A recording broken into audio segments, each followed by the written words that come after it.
scholars. Good afternoon, good evening, good morning, whenever you're watching this. Today, we have a special guest. We have Miss Mariah Bryant. And Mariah Bryant, she runs an organization, or business, I should say, called The M Factor. And she's here today to talk about the who, what, where, when, and why, the need to know about resumes.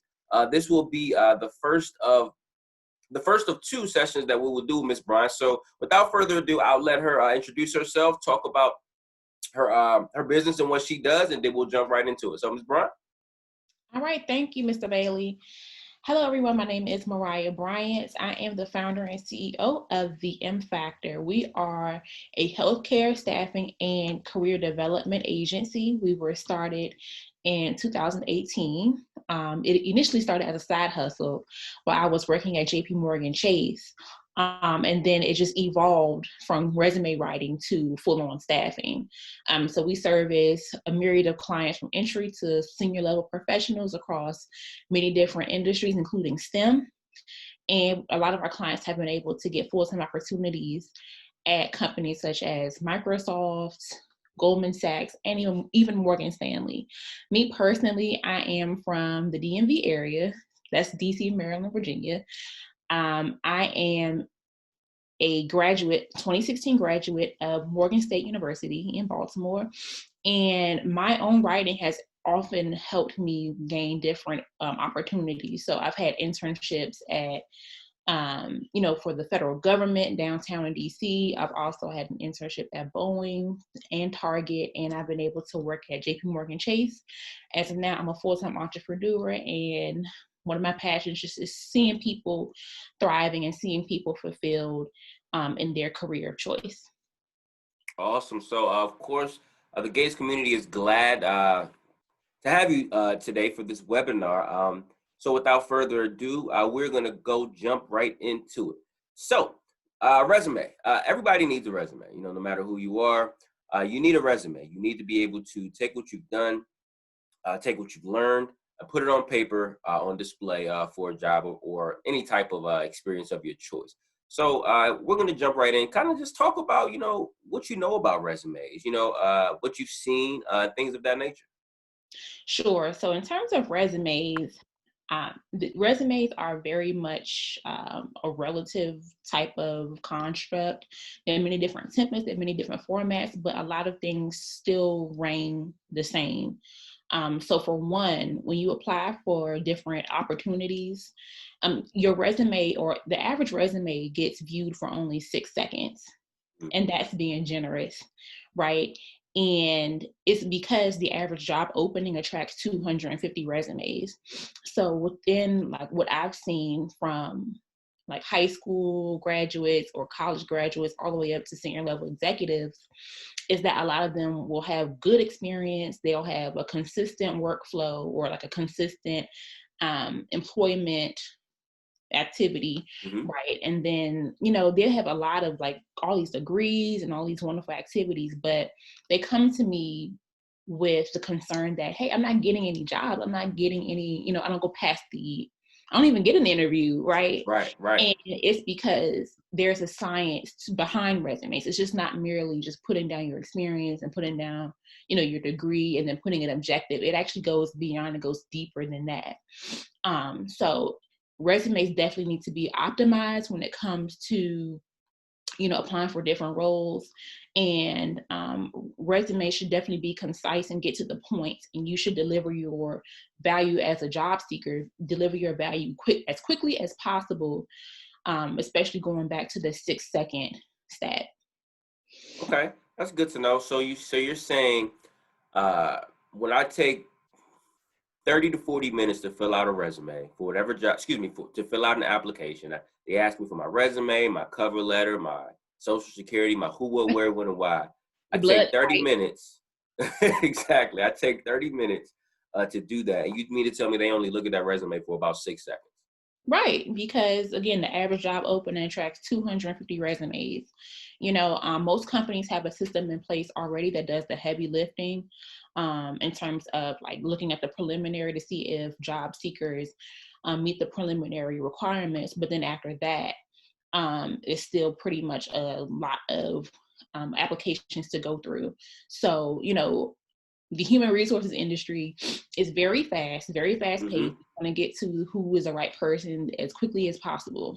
So that is even more of a reason to make sure that your resume is optimized, because you want to, deliver your value as quickly as possible. Okay. So I'll take your words. The optimal resume. What should be included in that?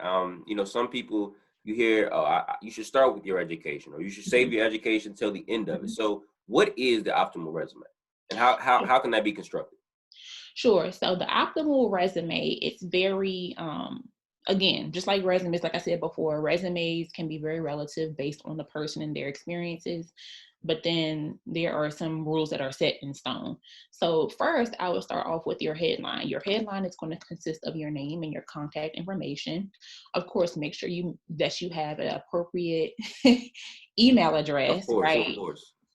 For me, I would put Mariyah Bryant at gmail.com, not babygirl123@gmail.com. That's not professional, right? So it doesn't have to be your name, but just make sure that it is professional, okay? And also, if you decide to put your LinkedIn profile in your headline as a part of your contact information, make sure that it's not that long URL that LinkedIn gives you. If you can, type the words LinkedIn profile and then add your actual URL from your LinkedIn profile into those words as a hyperlink. That makes it Okay. much cleaner, that makes it much more professional looking. Okay, and then next we have our professional summary. Now, I know that a lot of people, they have, some people still have objectives on their resume, and that's not the way to go. So instead of having an objective, so the purpose of an objective is for you telling the companies or telling different jobs what you would like within a role. Instead, you want to be able to turn that into a value statement, right? So we have what's called the professional summary. So this includes a brief paragraph, just of adjectives as well as industry keywords that are needed to be plugged into that, or like those buzzwords or keywords that need to be plugged in. That's going to catch the eye of an HR professional. Okay. Next, I have the areas of expertise. So you want to use areas of expertise if you're mid to senior level, and then if you were like entry level to like a college graduate or vice versa, you want to use core competencies. And these are going to be nothing but industry keywords, right? And I'll just delve a little bit deeper into keywords, right? So when you apply online, in most cases for different job opportunities or career opportunities, your resume does not automatically go to HR professionals. Okay. And that's another stat. About 70% of resumes don't even get seen by actual professionals. And it's because their resumes are not compliant with an applicant tracking system. Now, an applicant tracking system, otherwise known as an ATS, is a computerized system that is used by majority of companies. I think about 80 to 90% of it's companies. A lot of them. Right, exactly. So what you want to do is you want to appeal to the job posting as much as possible. And the way that you do that is you want to be able to read the job postings or the job description and be able to choose the keywords from it. So let's say if you're an engineer, right, you want to be able to like common words would be mechanical engineering, or possibly it would, instead of like mechanical engineering, other keywords could be possibly leadership or strategic direction, or just any keywords that are distinctive to your industry that could be plugged in. Okay. So with that said, I'll ask you this question: is there a certain space that a certain I guess category on the resume should go? Like, is there one specific place where I should put my education, or is there one specific place where I should put my software skills or my actual work history? Should one go before the other? Good question.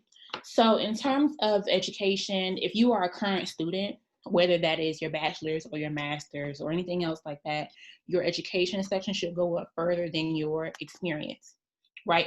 Vice versa. If you're not currently in school, then it will go down the farthest on your resume. In terms of technical skills, thank you for bringing that up.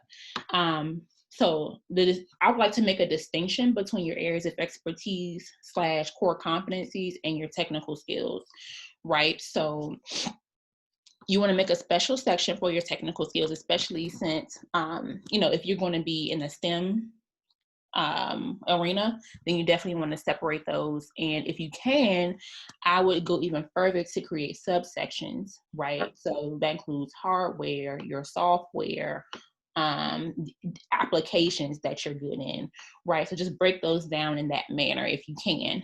And then I believe it was work history. Yes, and work history, and I'll kind of expand on that too. As far as work history, some professionals may say list everything. Some professionals may say only list what you've done in the last X amount of years. Would you recommend individuals to put everything, what they did in high school or college, or even what they did as a student in college, or would you kind of draw the line somewhere? Yeah, so definitely. So for my younger applicants, I would definitely, especially if you're a college graduate, leave your high school diploma off. I know that you were in SGA. I know that you were the football star. I know that you were in drama club. I know that you were in yearbook club. I know all of these things and you're proud of them. But I would just simply leave it off because, you're in a different arena now, and then people want to see what you've done in college and a little bit beyond. Granted, but I was a Girl Scout and I got my gold award, which was the highest award in Girl Scouts. So I would definitely put that on my resume. Like anything that is like very prestigious that you received in high school, I would still put that because there are different benefits toward that, A lot of people don't know this, but if a woman has her Girl Scout Gold Award, she automatically goes up a rank in the military. Wow. So, right. So it's advantages to certain things that you've attained in high school. It's just a matter of knowing how prestigious it is. You know what I mean? Like, let's say if you're a Rhodes Scholar or something like that. You'll become a Rhodes Scholar in college, but you would want to include like things that are more prestigious. Now, when it comes to my more seasoned applicants, you want to list everything that in terms of work history that is 15 years and up.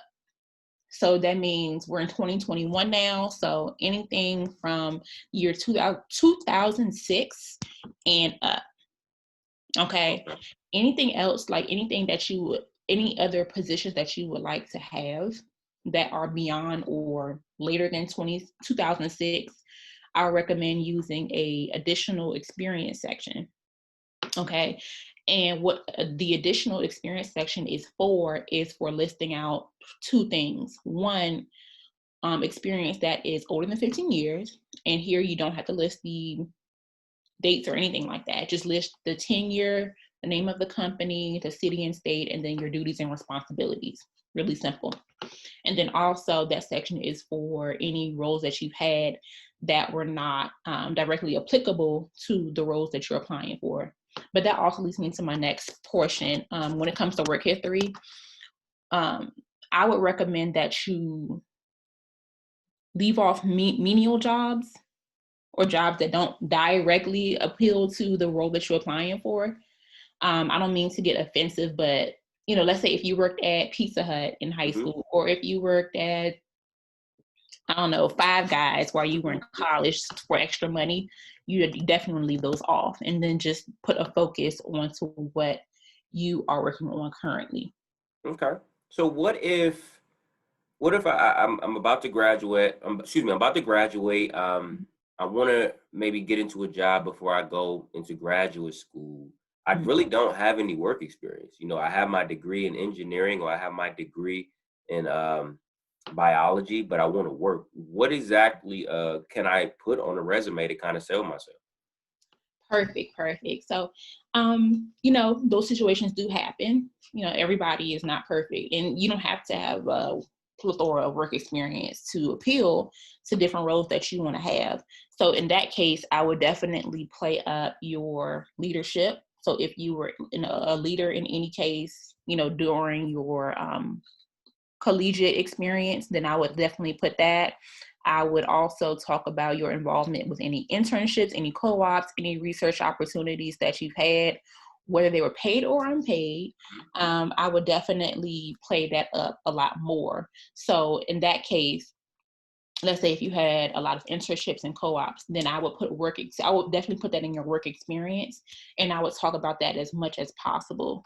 Of course, you don't want to get down into like the menial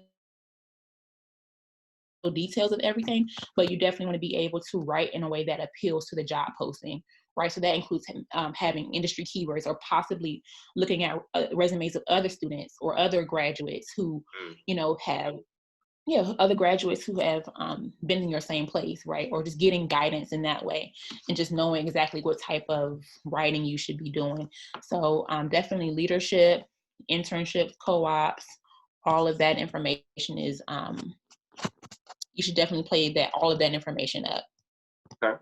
Now, with that said, and even two more of the seasoned folks who have work experience, if I have 10 jobs that I want to apply for, is it normal practice to just send my resume exactly how it is to each 10 openings, or should I be kind of editing and tweaking for each individual job posting? So definitely the latter. Okay. One of my biggest pet peeves is when people send the same resume for the same opening, and that's just not how you're supposed to do it. Because even if you're in the same industry or even the same role, let's say you want to apply to be a mechanical engineer at Northrop Grumman, but then you also want to apply to be a mechanical engineer at, let's say, Microsoft or IBM or one of those other companies, right? Each of them might be calling for different requirements and different, skill sets, Right. no matter how similar they may be. So I would definitely tweak it each and every time. That includes your main portions that you want to tweak, include your areas of expertise, as well as your professional summary. I say these two sections have to be amended the most, because these are sections that are going to be the most keyword heavy.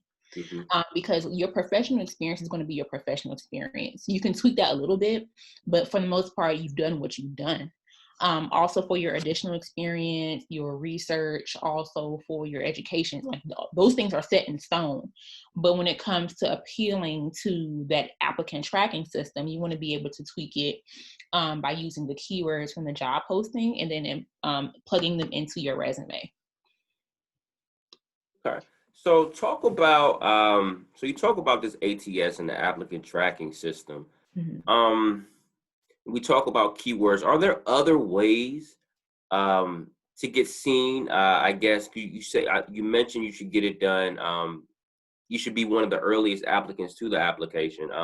So should I still, even with all I know about the applicant tracking system, if a job posting has been out for, let's just say, a week, or even 2 weeks, is it safe to say that, well, should I still apply, or should I just say, you know what, it's been a little bit of time, let me find something that's a little bit more fresh? I would say to do both, honestly, because you don't know, like with that older job that's been out like 30 plus days, you don't really know, like obviously they haven't found the right person, or they may be interviewing, you just don't know. And you never know until you try, right? I don't want to sound, corny, but you just don't know unless you try. Right. So I definitely would leave that open. And I will also apply to new work fresher jobs. And they say that Mondays are the best days. Mondays and Tuesdays are the best days to apply, early in the morning as well, just as soon as a new job comes out, because you're going to be, it's like you're going to be like the fresh resume that it sets on the eyes of HR professionals. You know what I mean? So don't put all your eggs in one basket, and then just have your arsenal ready and prepared, and just don't use one job site either. Use LinkedIn, also use Indeed, use different job boards of that nature. And then also make sure that this is another this is another aside, but make sure that your LinkedIn profile is optimized as well. Clean up your social media and just make sure that you have a great online presence. I just wanted to make that point. But all in all, I would just make sure that your strategy with applying for jobs is definitely differentiated. Awesome. Now, I definitely want to ask this question. How big, how large, I'll say it like this, how large of a weight do grammatical errors count how large of weight do grammatical errors carry when you're submitting your resume? You know, you missed a period, or you capitalized when you shouldn't have capitalized, or you spelled something wrong. How much does that hurt an applicant? That hurts an applicant a whole lot. Okay. And it's really unfortunate, but it just shows that, if you have multiple errors, whether they're grammatical or whether they are spelling errors or anything of that nature, it just shows a lack of preparation. It also shows a lack of concern and a lack of professionalism. So for me, I not only write resumes, but I also have a healthcare staffing agency where I recruit and I hire registered nurses, certified nursing assistants, different medical professionals. And when I look and I scout for different professionals on different job boards or however I'm looking, the first thing that I look for in a resume is grammatical errors, especially because like if you're going to be a nurse and you're going to be, following doctor's orders and writing people's notes, and, I want to make sure that you are, that you know what you're talking about. You know what I mean? And there have been resumes that I have passed over personally because there were grammatical errors, there were spelling errors. The applicant could have been a really good applicant, could have been an awesome employee, but it's just a matter of, I don't want to take that risk as an employer presenting an employee in front of my client and, they can't even spell correctly. They don't know where the punctuation is supposed to be within a sentence. So yeah, it counts majorly against you as an applicant. Okay, yeah. Well, of course, you always definitely want to make sure that, that resume makes you look competent, makes you look detailed and thorough. So I want to ask this question as well. And this is more so your preference. So when you talk about headline, of course, the biggest thing at the first thing they see is your name. Boom. When it comes to different identifiers, should I put my full address? Should I just put half an address? If I'm applying to something that's not in state, should I put the region that the job is in to make it look as though I'm local, or should I just kind of stay? If I'm in DC, I should just put Washington DC. How should I, or how would you recommend going about that? Sure. Thank you for that question. That's a really awesome question. So in terms of listing the address or, or not, I actually prefer not to list that. What I tell my clients, my resume writing clients, is you only need about 2 to 3 different forms of contact. Those I recommend your phone number, your email address, and your LinkedIn link to your LinkedIn profile.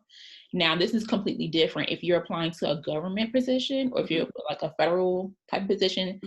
Those are the resumes that you not only need your full address, they need to know your salary, how many hours you work per job, your supervisor's name. Is very much detailed. Definitely. So in that regard, I would encourage you to use your full physical address. However, if you would like to use your address and you have your heart set on it, I would not recommend putting your street number or the street address, because I'll just say this: a lot of information is being misused these days. So I would just recommend putting your state, the city, the state, and if you would like to, the zip code. But ultimately, I would refrain from putting your address on your physical address on your resume. It's not mandatory at all, unless it's for a government position. But yeah, those are my thoughts on that. And I asked that question because in my time in workforce development, I would work with clients sometimes I felt would lose out on potential jobs just by seeing where they live in the DC district. If they were Right. applying to a hospital, if they were applying to GW, if they were applying to MedStar, but the hiring manager knew that they lived all the way across the city, they knew that they would be taking public transportation. I sometimes felt that they would kind of be, kind of not judged, but automatically disqualified because the job may automatically get in their head, well, they're going to have transportation issues, or it already looks like they're going to be an hour commute. So definitely for that population, I would tell them. But I definitely wanted to get your opinion on that, Yeah. because everybody's not the same. Every situation is the same, and definitely, like you said, for individuals looking to become federal employees, they need to know who, what, where, when, why, when you took your first steps, when you said your first word. So Basically. those are definitely a lot more detail. Mhm. I want to ask this question as we're getting to the latter portion of the program. How does one who just graduated, how do they go about or putting things on paper? Is it something that they should just kind of jot down as they go? Is it something that they should just kind of keep track of? I know you mentioned, if I'm leadership, if they don't have any job experience, mention leadership and things of that nature, or Mhm. members of different orgs and things of that nature. But how, if I really legit don't have anything on paper, how can I begin to translate it on paper? Right. So when you say you want to translate on paper, you mean those who don't have work experience? Those who don't have much work experience and those that don't have a resume at all. How do I begin putting what I've done, and whether I just got my biology degree, how would I even just go about starting to put it on paper?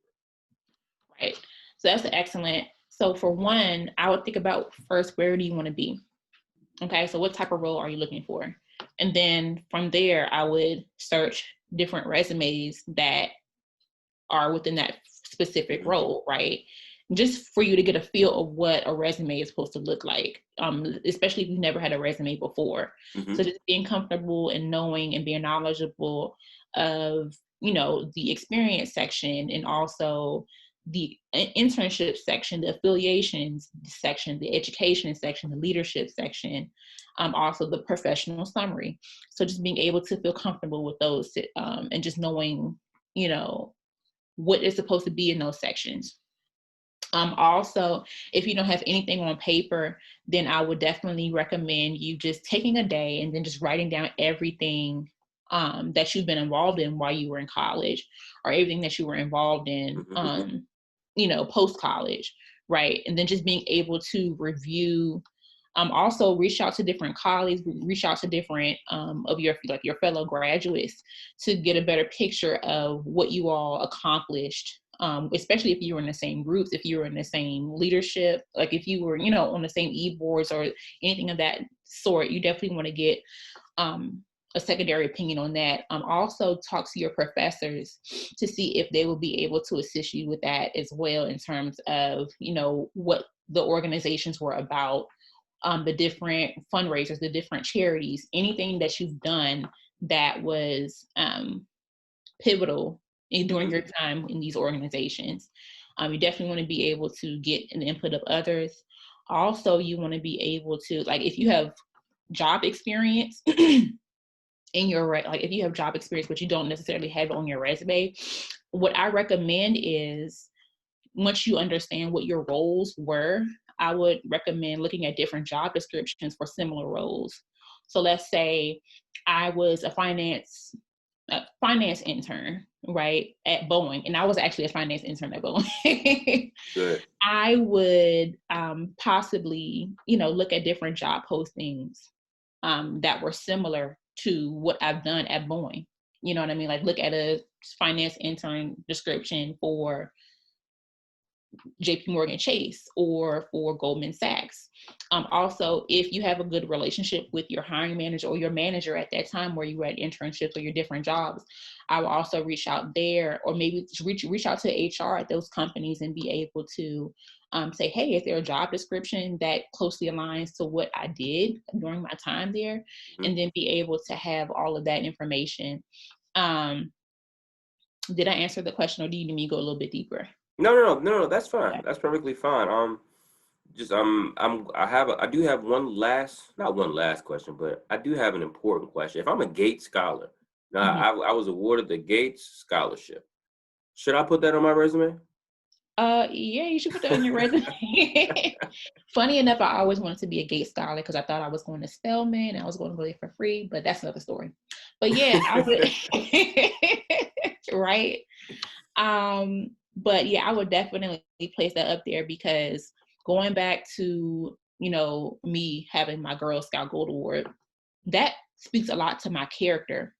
Now, having the Gates Millennium Award or like you being a Gates scholar, having that on your resume shows that you operate in excellence, shows that you are the top of the top, right? That you operate in a certain way, that you care about your professionalism, that you care about your academics in a different way than someone else would, right? So that's speaking for yourself, or that is speaking for you before you even open your mouth, right? So that's exactly what a resume is. It's a marketing tool that advocates for you before you even open your mouth, right?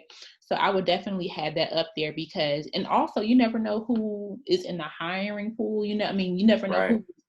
who the HR professionals are. They could also be Gates scholars as well. You just never know. So having that on your resume can definitely ignite a lot of favor for you. Awesome. Okay. So I kind of want to turn it over to you to close out our experience today. Just if are there any insider tips that you have for individuals who are, either looking to get that resume complete or putting that resume out for hiring managers to view? Any tips? Yeah, so I'm going to give y'all some really good tips. Um, a system that I use, so you might want to write this down if you have a paper and pen next to you, but in order to like cut down on wondering whether or not keywords are keywords, I would recommend using a system called Job Scan. And what Job Scan is, it compares your resume to the verbiage in a job posting, and it spits out all of the keywords that you're supposed to use in your resume. Okay. So it works very efficiently. I think it's free up to like 5 different tries, but if you're very efficient, it will definitely help you. So that's an insider. I use it Okay. on my actual resume writing clients. So I really like y'all to give y'all that tip. And that was Job Scan, JOBSCAN. Yes. And it's Okay. all one word, JOBSCAN. Got it. Also, you definitely don't want to just stay online. You want to, like I was saying earlier, differentiate your the mechanisms and how you apply to different jobs. Hmm. So I encourage you to also tap into different associations. I also encourage you to, just go beyond the job boards, be able to talk to your professionals. I mean, your professors, excuse me. Talk to your professors. Also, I would recommend networking a lot at your current roles because you never know when you might need to go back, Definitely. if possible. Definitely. You never know, when a potential door may open. So never burn any bridges at all because people will remember you. And then if you have to leave, just leave with grace. Um, Also, I would recommend you having an optimized LinkedIn profile. And the sections that you want to be heavier on when it comes to the keywords include your headline in your LinkedIn profile, as well as the job titles. So make sure that you, like if you're an engineer, have engineer heavily in your headline and in your job titles. That way you will rank very high, very, very high, and be able to be contacted by a plethora of recruiters. Also, insider tips that I would give from HR. Um, Follow up. We love follow up. Okay. And then also just be on your P's and Q's. So don't be afraid to follow up with us. I know that a lot of myths go around saying that, oh, we're so busy. We have, like, I love when candidates reach out to me because it shows that they have a sense of urgency or a sense of, excitement. Right. And I, as an Definitely. employer, I like that. So, but just don't be a bugaboo, but I'm showing my age, but I would definitely Don't be afraid to reach out.